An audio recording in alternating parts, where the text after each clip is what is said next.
My name is J Mordue, lecturer in social work and an advocate for how self-care and being organised can fuel productivity both at work and at home. Stress is an ever-present factor in our lives. We carry with us a background level of stress and we have a resilience threshold, the point at which our usual coping strategies give out and we can experience feeling overwhelmed by everything. We can do things to help reduce our background stress and enhance our resilience so we don't hit our resilience threshold and have that buckaroo moment. In this series we are exploring the things we can do to make a difference. In the last episode we looked at the importance of sleep, and in this episode we will look at how our nutritional intake and gut health can impact how we feel and therefore how productive we are. Let's be clear what we're talking about here. We're not talking about dieting.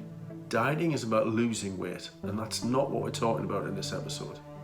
But it is worth mentioning that if you, like me, are nearer the top end of the government's BMI scale, then your risks of developing health conditions like heart disease and diabetes are higher than those at the lower end of the scale. That said, slim doesn't necessarily mean healthy. That's why we're talking about nutrition and not diet. Diet is about the quantity of the food you eat. You can eat well but eat too much. That's me. What we're interested in here is the quality of the food that you eat and the impact that can have on productivity.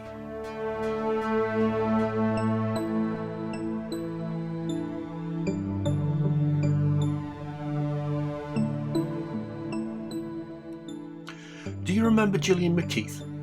She was a nutritionist and a TV presenter who was fond of saying that you are what you eat. In her TV programme, she would examine people's poo to tell them how healthy they were, and then help them change their diet to try and improve things. Turns out she wasn't the first person to think of this idea.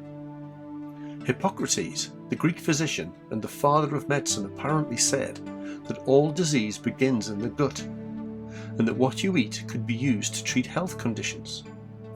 Turns out they were onto something. Turns out you are what you eat.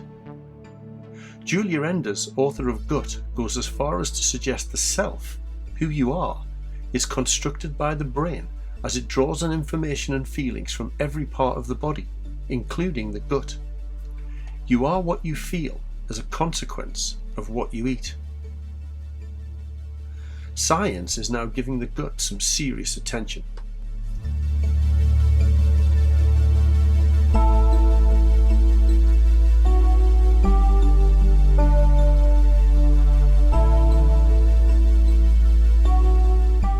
Research is establishing a strong link between your brain and gut as a consequence of the vagus nerve. This nerve connects the brain and the gut directly.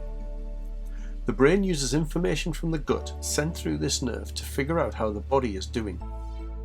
Enders says it's like the telephone exchange at company headquarters receiving calls from the field to update on how things are going. If things aren't going well in the gut, then that has an impact on how you feel. This is so much so that scientists sometimes refer to your gut as your second brain. The health of your gut biome, that's the bacteria in your gut, have an impact on how you feel, with research showing that there is an impact on your mood and mental health, with growing evidence that your microbiome has a role in brain chemistry that influences susceptibility to anxiety and depression.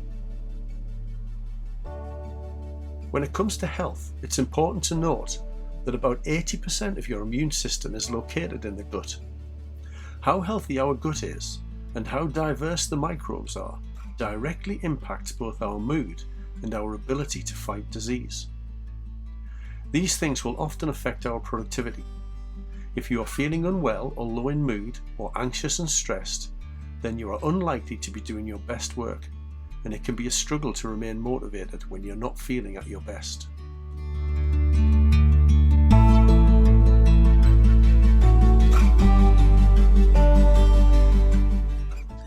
What you turn to eat may also be influenced by your gut biome. If you're like me, when you're stressed, you may comfort eat. And it's never carrot sticks and cucumber I want, it's always crisps and ice cream. This is because eating the foods you love stimulates the release of dopamine, which makes you feel good. It is also possible that the composition of microbes in your gut biome look for particular types of food to satisfy themselves. This would mean by eating different sorts of food for long enough, foods that improve the health of your gut biome would eventually mean you crave those foods instead of the unhealthy ones. Getting into a good nutrition routine for about 4 to 6 weeks may well be difficult, but should establish a diverse gut biome. This is about the length of time most think it takes to establish a habit.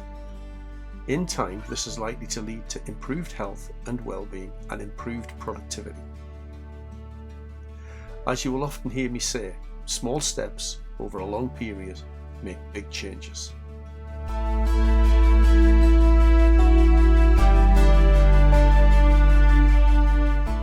So how do you improve your gut biome? It might be a good idea to start with vegetables. Randan Chatterjee, in his book The 4-Pillar Plan, redefines the 5-a-day concept by stating that while fruit is still important in a good, diverse diet, it's 5 different portions of vegetables we should be aiming for every day. The more colourful, the better. So what kind of things are we after? Well, vegetables, as I've said, things like onions, garlic, leeks, Brussels sprouts, broccoli and cauliflower are all really good for a healthy gut. Also bananas, dark chocolate, and thank goodness, red wine. Although obviously not too much. Chatterjee also says that there are some behaviours that populations around the world who have good health markers engage in. None of them have a processed food culture. By and large, people eat fresh, unprocessed local produce. He says that people sit down and eat their meals together.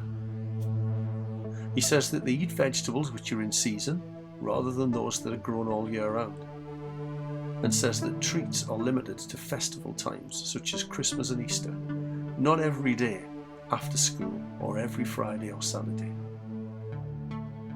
Sounds like sound advice.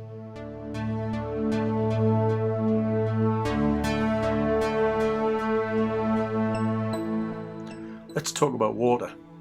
You've probably heard this before. Up to 60% of the human adult body is water. The brain and heart are composed of 73%, the lungs of about 83%. The skin contains 64% water, and the muscles and kidneys 79%. Even your solid bones are 30% water. In terms of stress and productivity, there is a two-way relationship between water and stress. Being dehydrated can cause an increase in cortisol levels. Cortisol is the stress hormone present when we're feeling the pressure, and too much of it coursing through our bodies is not a good thing. It makes sense really, as being dehydrated is putting your body under physical stress, and stress is multifaceted: physical, emotional, and mental. You are also more likely to become dehydrated when stressed because of an elevated heart rate and heavier breathing, so it's a vicious cycle. Dehydration leads to stress, and stress leads to dehydration. So how much water should you drink? The NHS recommend drinking 1.2 litres per day, while other advice suggests nearly 2 litres. The difference, it's suggested, is due to our climate, not being as warm as others. However, you'll need to increase the 1.2 litres if you live and work in a warm environment or are taking exercise. You also need to take into account your size and your weight. My suggestion is drink little and often until you find your level. After all, we're all different.